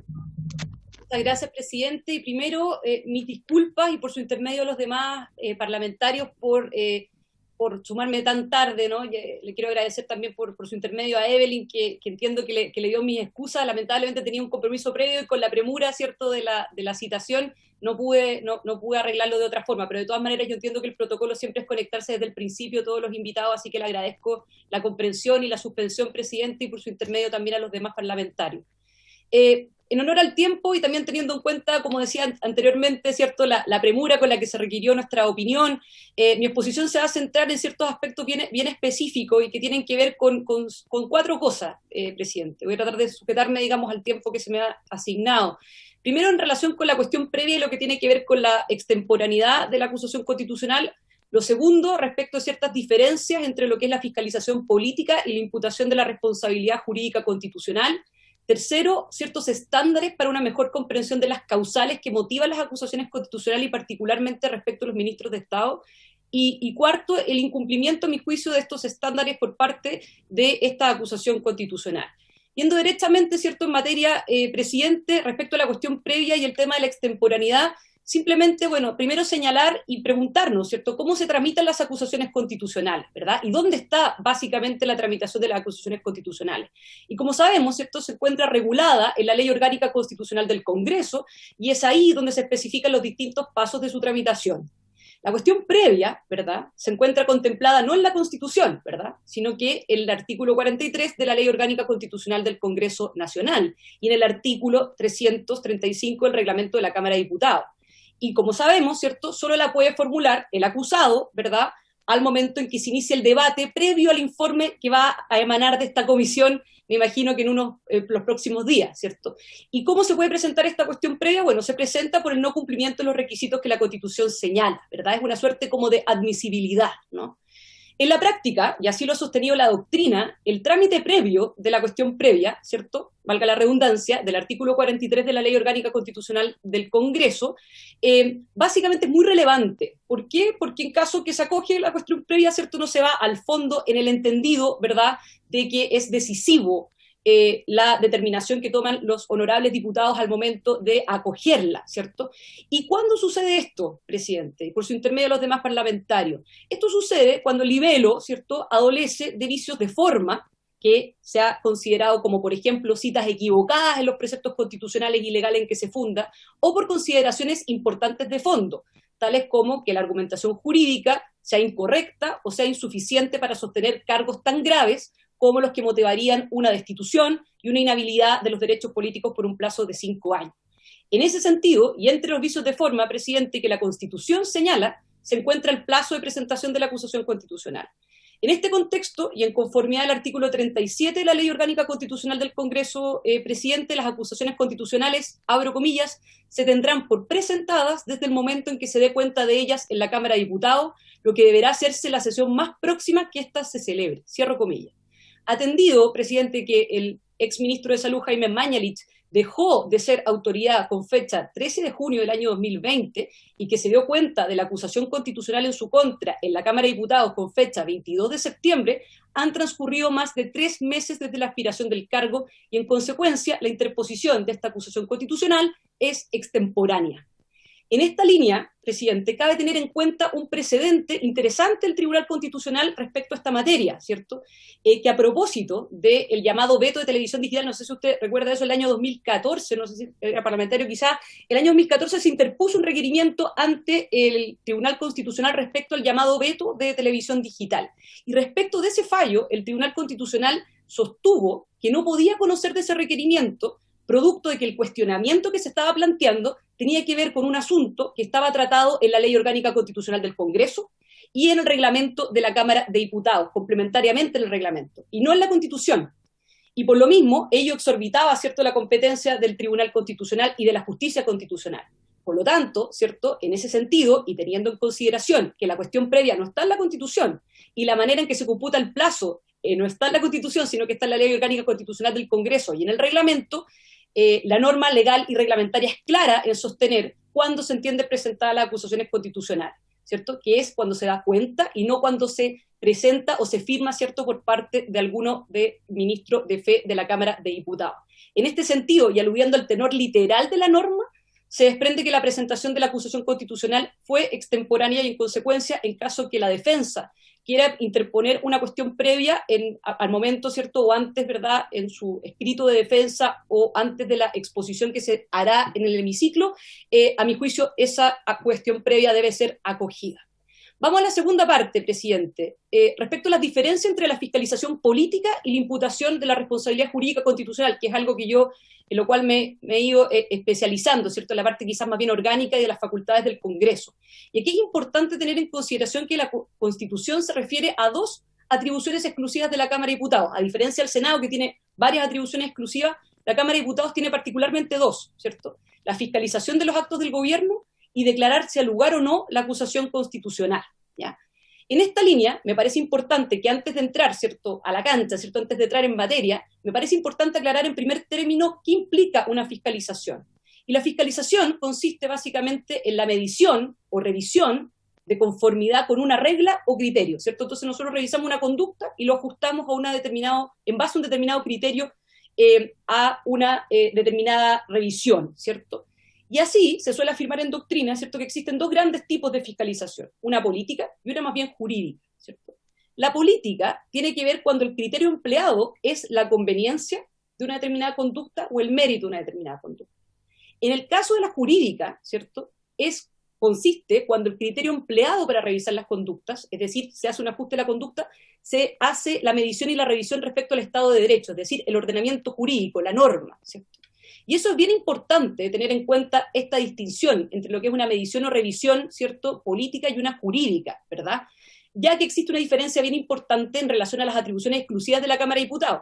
Por una parte, tenemos la fiscalización de los actos del gobierno, que está en el artículo 52, numeral 1, y que se ve expresado en 4 principales acciones, ¿cierto? Solicitud de antecedentes, adoptar acuerdos o sugerir observaciones, la citación de los parlamentarios, de los ministros, que tiene que ver con la llamada interpelación parlamentaria, y las comisiones investigadoras. Pero en un numeral distinto está la imputación de la responsabilidad jurídica constitucional, que tiene que ver con declarar al lugar o no una determinada acusación constitucional. Y eso, ¿cierto?, no es al azar, señor presidente, sino que básicamente se establecen en 2 numerales distintos y se agrupan estas 4 acciones de fiscalización en el numeral 1, aludiendo a la fiscalización política y dejando la imputación de la responsabilidad jurídica constitucional en un numeral distinto, ¿cierto? ¿Y en qué se diferencian ambas atribuciones? A diferencia de la fiscalización política, la imputación de la responsabilidad jurídica constitucional exige una base jurídica sólida, y se ve manifestada esa base jurídica sólida en particularmente 3 elementos, a mi juicio. Primero, las causales son taxativamente dispuestas en la Constitución. Segundo, las autoridades que son acusables constitucionalmente también taxativamente. Y el esquema sancionatorio, tanto respecto del procedimiento en términos generales como respecto a la sanción, también está explícitamente establecido. ¿Y por qué esto es importante? Porque no es trivial, ¿cierto?, la interposición de una acusación constitucional. Es el instrumento más severo mediante el cual el Congreso ejerce un control, que es un control jurídico, de imputación jurídico-constitucional respecto a ciertas autoridades, y que puede terminar con una sanción tan severa como lo que es la destitución y la inhabilidad por el plazo de 5 años. El uso de este instrumento es delicado y no puede ser tomado a la ligera, y su fundamentación jurídica es clave y se debe sustentar, así como se ha señalado en otras acusaciones constitucionales, en ilícitos graves, claros, hechos acaecidos y no eventuales ni hipotéticos. Es así, señor presidente, como desde ya es posible adelantar, más allá de que me voy a referir a eso en unos breves minutos más, que es erróneo lo que se sostiene en la acusación constitucional que se nos encargó examinar. En cuanto a, y en este sentido quiero abrir comillas, la acusación constitucional se entrama, dice, con una serie de mecanismos de fiscalización jurídico-política, dice, siendo este el de mayor gravedad, ya que por la declaración de culpabilidad del Senado se procede a la destitución del acusado y se le impone la prohibición de desempeñar cualquier función pública, sea o no de elección popular, por el término de 5 años. Cierro comillas. La acusación constitucional, a mi juicio, presidente, confunde los actos de fiscalización con la imputación de responsabilidad jurídica constitucional. Esto no es un tema de gradualidad, ¿no?, o de magnitud, de severidad de la fiscalización. Son 2 atribuciones distintas y por eso están tratados en numerales distintos. Por lo demás, señor presidente, la acusación no constituye, como dice la acusación constitucional, una excepción al principio de separación de poderes, como es sostenido por los honorables diputados acusadores, sino que es más bien una herramienta extraordinaria, excepcional, una herramienta de última ratio, tal como ha sido determinado por la doctrina y en acusaciones constitucionales anteriores. A propósito de esto, señor presidente, me gustaría, citando al profesor Francisco Zúñiga, que entiendo que participó, de esta comisión y además también es citado por los honorables diputados acusadores en la acusación constitucional, que el propio profesor Zúñiga señala que en un régimen presidencialista, como el que tenemos nosotros, la acusación constitucional opera como una suerte de válvula de escape, señala él. Y esto es así porque la acusación es una herramienta de última ratio extraordinaria y de excepción. No es habitual, dice él, que órganos políticos sean llamados a enjuiciar responsabilidades jurídicas. Es de última ratio porque en un Estado de Derecho se supone que los mecanismos de represión de la antijuridicidad funcionan, señala él. De lo contrario, no estaría funcionando bien el Estado de Derecho. En síntesis, y para concluir esta segunda parte y pasar directamente al tema de los estándares, cabe tener en cuenta que este mecanismo, ¿verdad?, de la acusación constitucional, tal como lo señala el profesor Zúñiga, es de última ratio, siendo efectivamente el último recurso que se debe adoptar con el objeto de remover a una determinada autoridad de su cargo y dejarlo inhabilitado de sus derechos políticos en un plazo de 5 años. Cabe tener en cuenta, finalmente, respecto a esta parte, presidente, que esta herramienta con la que cuenta la Cámara de Diputados es muy excepcional en un régimen presidencial como el nuestro. Debe ser utilizada de manera excepcional y extraordinaria. Y no se puede olvidar, ¿cierto?, que la acusación constitucional persigue hacer efectiva una responsabilidad jurídica, constitucional y no política, porque si no, los ministros de Estado dependerían simplemente del Congreso y no serían colaboradores directos e inmediatos, como la propia Constitución lo señala y como la propia acusación constitucional lo señala, del presidente de la República. Vamos entonces a la tercera parte, y ya para ir quizás más bien redondeando y cerrando. Los estándares para una mejor comprensión de las causales. Considerando, ¿cierto?, lo que ya he explicado, es indispensable, a mi juicio, presidente, tener en consideración las causales que se invocan en esta acusación constitucional y analizar los estándares que en otras acusaciones constitucionales han existido a propósito de estas causales. ¿Cuáles son las causales que se invocan acá? Particularmente 2, ¿cierto? O 3, quizás uno podría decir. La infracción de la Constitución, la infracción de las leyes y el dejar sin ejecución las leyes. Pues bien, revisemos, ¿cierto?, estos estándares a propósito de otras acusaciones constitucionales. Y a propósito también del sentido natural y obvio de las distintas palabras, ¿no? Respecto a la infracción de la Constitución y las leyes, esto, con su sentido natural y obvio, tiene que ver, ¿cierto?, con la transgresión, tiene que ver con el quebrantamiento de una norma, ¿verdad?, ya sea de una ley, ¿verdad?, de un pacto, de un tratado. Eso significa infracción, finalmente, quebrantamiento y transgresión. Por lo tanto, se tiene que explicar bien, ¿verdad?, qué es lo que se te está transgrediendo y qué es lo que se está quebrando respecto a una infracción, ¿cierto? Ese sería el primer estándar, ¿no? El segundo estándar tiene que ver con que el ilícito constitucional que se le imputa a una determinada autoridad o exautoridad tiene que implicar acciones positivas atribuibles directamente a la autoridad respectiva. En este sentido, citando nuevamente al profesor Zúñiga, el profesor Zúñiga señala, ¿cierto?, que es un ilícito constitucional que exige acciones positivas o negativas atribuibles directamente a la actuación de un funcionario imputado y debe verificarse como un quebrantamiento, haciendo también referencia al estándar anterior, de la norma constitucional. Así ha sido resuelto en otras acusaciones constitucionales. De hecho, en el caso de la acusación constitucional en contra del exministro de Justicia, Luis Bates, la comisión informante que revisaba esa acusación constitucional señaló expresamente, abro comillas, que en caso alguno puede prosperar una acusación constitucional que se funda en infracciones o incumplimientos de otras personas, sean estas autoridades o particulares, por cuanto la responsabilidad que persigue a ser efectiva, la acusación es siempre de carácter personal. Ese sería el segundo estándar, ¿cierto? Necesariamente la responsabilidad tiene que ser personal y tiene que determinar de acciones y o bien omisiones directamente atribuibles a dicha persona, ¿cierto? Y obviamente tienen que ser específicas, ¿no? Y tercer lugar, no puede ser cualquier vicio u omisión. En este aspecto, la Cámara de Diputados también ha sostenido, a propósito de otras acusaciones constitucionales, que la acusación constitucional, ¿verdad?, trata de un mecanismo que no ha sido previsto para corregir o para reparar vicios u omisiones menores o de poca entidad, sino que excepcional y subsidiariamente, presidente, para hacer efectiva la responsabilidad jurídica constitucional relevante que exija remover de su cargo a una determinada autoridad, ¿cierto? Y esto también ha sido sostenido en acusaciones constitucionales anteriores.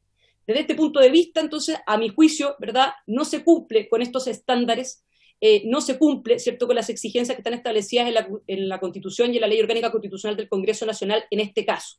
Y solamente me voy a referir, porque entiendo que el tiempo es breve, ¿cierto?, a 4 elementos respecto a la acusación constitucional.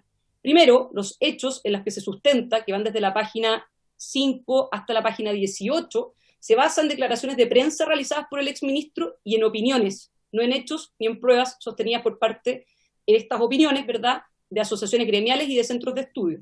Segundo, respecto al capítulo primero, parte A, está centrado en una crítica respecto a la estrategia sanitaria adoptada por el exministro de Salud, haciendo referencia nuevamente a opiniones de asociaciones gremiales y a consideraciones de mérito y apreciaciones personales, más que en una imputación específica respecto a la transgresión o quebrantamiento de la Constitución o las leyes. Simplemente, digamos, a modo de ejemplo, la acusación constitucional señala en una parte, abro comillas, la página 27, como se ve, dice, la continuidad de una política comunicacional enfocada en un falso exitismo, en la subestimación de la enfermedad y en la obsesión de minimizar la crisis la crisis sanitaria, no para proteger a la población, sino que como herramienta de disputas a adversarios políticos, tiene un corolario que se encuentra en enfermos y fallecidos. O sea, concepto de falsoexitismo, obsesión de minimizar la crisis sanitaria, son apreciaciones básicamente personales y de mérito y no una imputación específica respecto de una transgresión o quebrantamiento de la Constitución o las leyes. Respecto al capítulo primero, parte B, se expone una serie de normas de carácter constitucional y de carácter legal, pero no se explica el vínculo de causalidad entre los hechos y el derecho. ¿Dónde existe en el fondo esa comunicación del hecho y el quebrantamiento del derecho? Falta un vínculo de causalidad propio, ¿cierto?, de lo que significa el jus puniendi, digamos, propio estatal. Y finalmente, el capítulo segundo, parte B, nuevamente se expone normas de carácter constitucional y legal, pero sin explicar de qué manera los hechos implican una transgresión del derecho. No hay vínculo de causalidad entre los hechos expuestos y la vulneración del principio de probidad administrativa, que como sabemos, en la ley 19.653, trata sobre el desempeño leal y honesto del cargo, ¿verdad? No hay un vínculo de causalidad ahí. Cerrando, presidente, y solamente a modo de conclusión, si una acusación no contiene imputaciones concretas de actos personales atribuibles directamente al funcionario o exfuncionario que hubieran comprometido claramente y realmente el honor o la seguridad de la nación, o del mismo modo hubieran infringido la Constitución y las leyes, o lo hubieran dejado sin ejecución, y si por el contrario, fruto de una mutación constitucional se aceptara que son prescindibles esos requisitos jurídicos descritos, y por tanto aceptables las meras consideraciones políticas para remover de su cargo, o bien inhabilitar por 5 años a un determinado funcionario o exfuncionario, a mi parecer hay una vulneración de derechos fundamentales, producto de que se infringe el debido juzgamiento de una persona y se expone arbitrariamente al funcionario acusado a la pérdida de sus derechos políticos por el plazo de 5 años. Es importante, presidente, y con esto cierro, tener en cuenta que el corazón del Estado de Derecho, la regla de oro del derecho público chileno, está contenida en el artículo 7º, inciso 2 de la Constitución, que lo que dice es que ninguna autoridad, ninguna persona, ni grupo de personas puede atribuirse, ni aun a pretexto de circunstancias extraordinarias, otra autoridad o derecho que los que expresamente están en la Constitución y las leyes. Muchas gracias, presidente, y quedo atenta a todas las preguntas o comentarios que puedan tener. Gracias, profesora Jube. Ofrezco la palabra. Diputado Barros tiene la palabra. Después, diputado Pérez. Gracias, señor presidente. Agradecerle a la profesora Jube su claridad, sus conceptos, y solamente usted habló de la última ratio, habló de que esta es una herramienta excepcional y extraordinaria. A su juicio, conforme al tenor de la presente acusación constitucional, el uso político de esta herramienta no termina por ir desnaturalizando la herramienta que se le ha encomendado, en este caso, al Parlamento chileno, porque ya no es novedad el uso político exclusivo, con falta muchas veces de argumentación y de los vínculos de causalidad. ¿A su juicio realmente se está empezando a desnaturalizar esta herramienta? Eso por el momento, presidente. Muchas gracias. Diputado Pérez, su pregunta, y para que la profesora Jube pueda contestar ambas, por favor. Gracias, presidente, y por su intermedio saludar a la profesora Jube. Profesora, la pregunta es la siguiente. ¿Rige a su juicio el debido proceso en el procedimiento de la acusación constitucional? Si es así, ¿qué requisitos debieran cumplirse para aprobar una acusación y establecer como consecuencia una sanción? Esa es mi pregunta, presidente, por el momento. Gracias. Profesora Jube, puede contestar. Ahí sí. Gracias, presidente, y gracias también a los honorables diputados y por su intermedio, presidente, por las preguntas.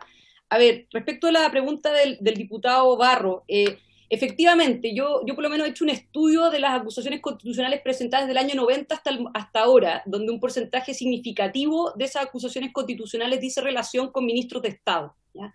Y en general, si uno analiza básicamente las distintas acusaciones constitucionales, salvo, digamos, contadas excepciones, lamentablemente se ha ido desnaturalizando en el tiempo, y de hecho es cosa de ver, digamos, que un porcentaje significativo de esas acusaciones constitucionales han sido presentadas en los últimos años, y analizando, por lo menos las veces que a mí me ha tocado exponer respecto a acusaciones constitucionales de habiéndolas revisado, lamentablemente sí, el carácter de última ratio, el carácter de excepcional, el carácter de extraordinario, que es evidente, ¿cierto? Y que queda de manifiesto en la Constitución, y que queda de manifiesto sobre todo por la sanción que se establece, ¿no?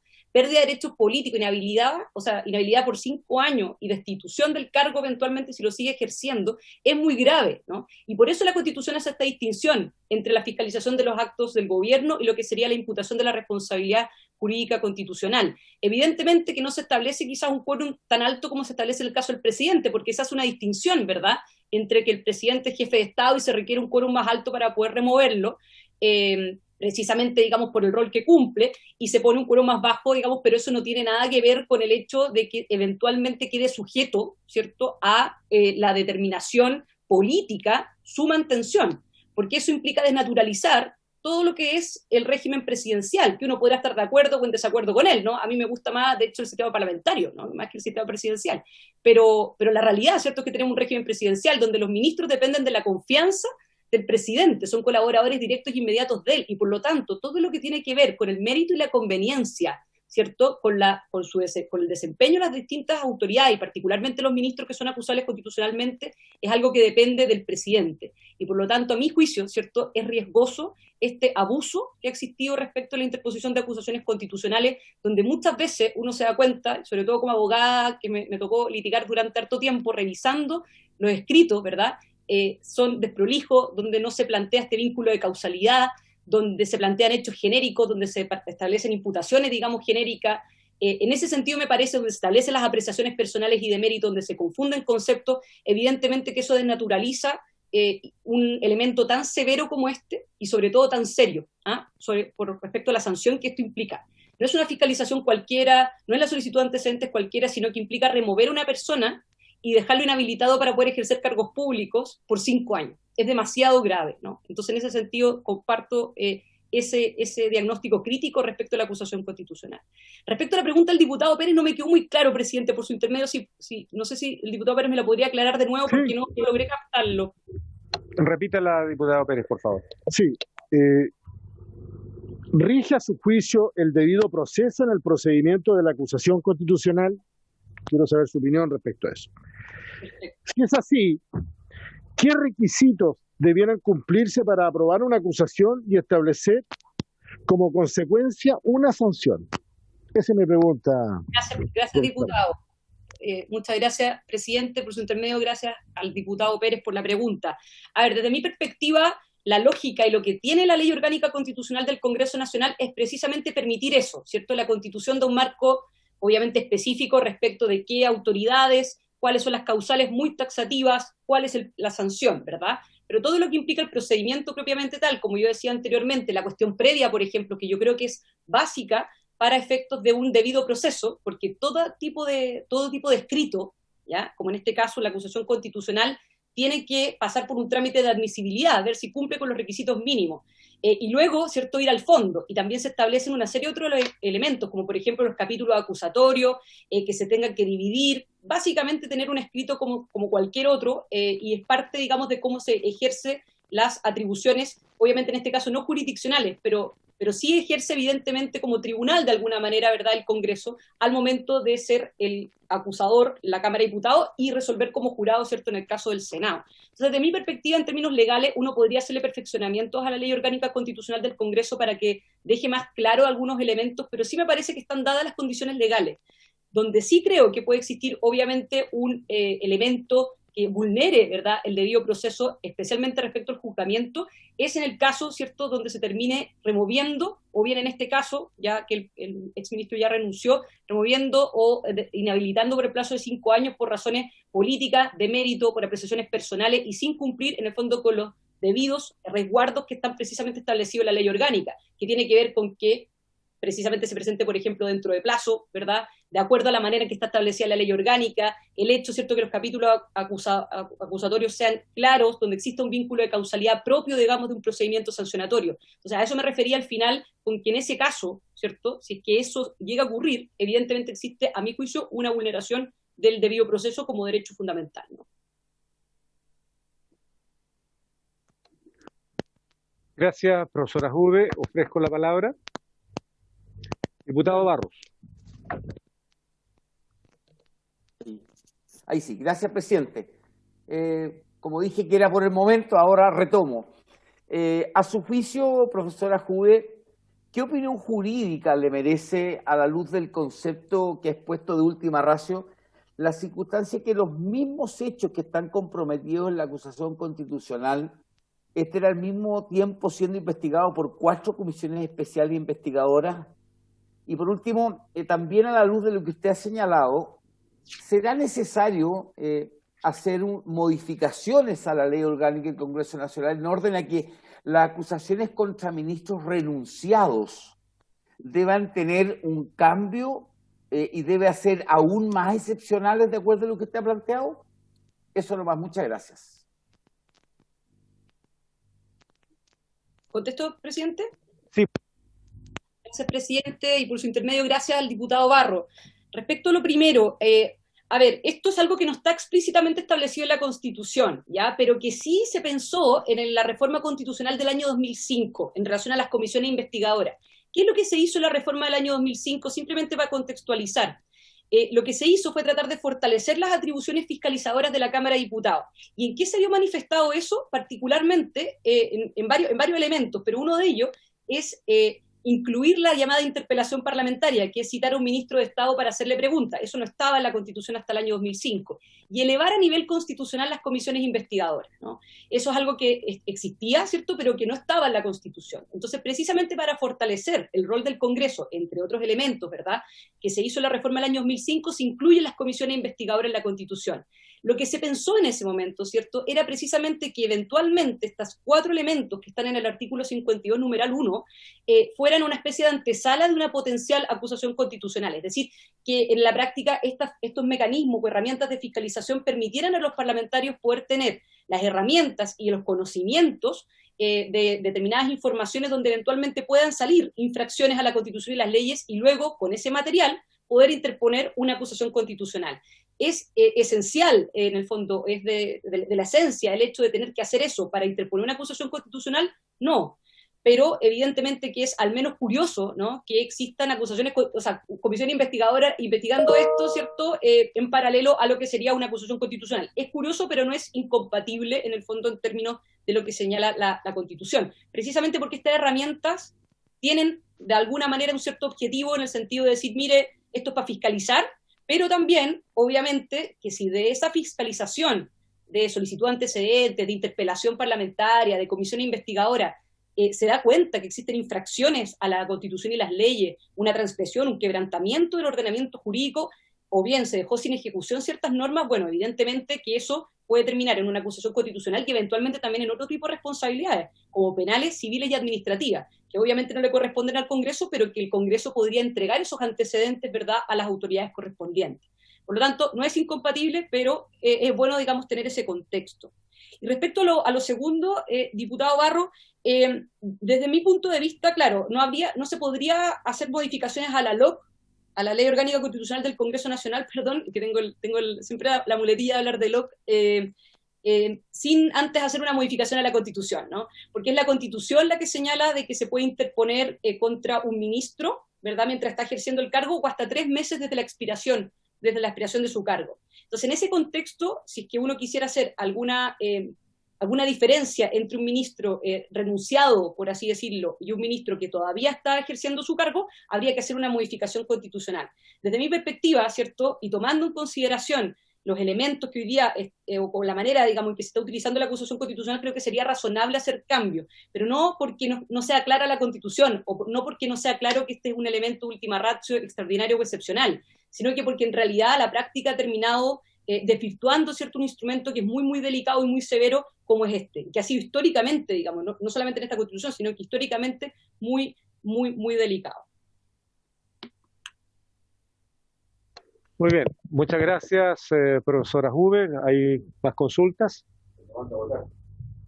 Bueno, le agradecemos mucho su participación. Le agradezco a usted, presidente, por la paciencia de esperarme y también por la deferencia. Muchas gracias. Estuvo muy bien, muchas gracias.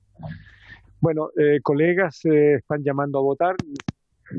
Debemos hacernos presentes en la sala y regresamos. No obstante, la sesión formalmente está concluida porque se cumplieron sus objetivos. Sin embargo, vamos a reunirnos con la defensa para poder hacer algunos acuerdos. Si los colegas Barros y Chicardini quieren agregarse, está muy bien. Votamos y regresamos. He autorizado la participación de la defensa en su conjunto, entendiendo que hay 3 abogados participando en ella, ¿ya? Terminando la votación, nos reincorporamos. Por haberse cumplido, se levanta.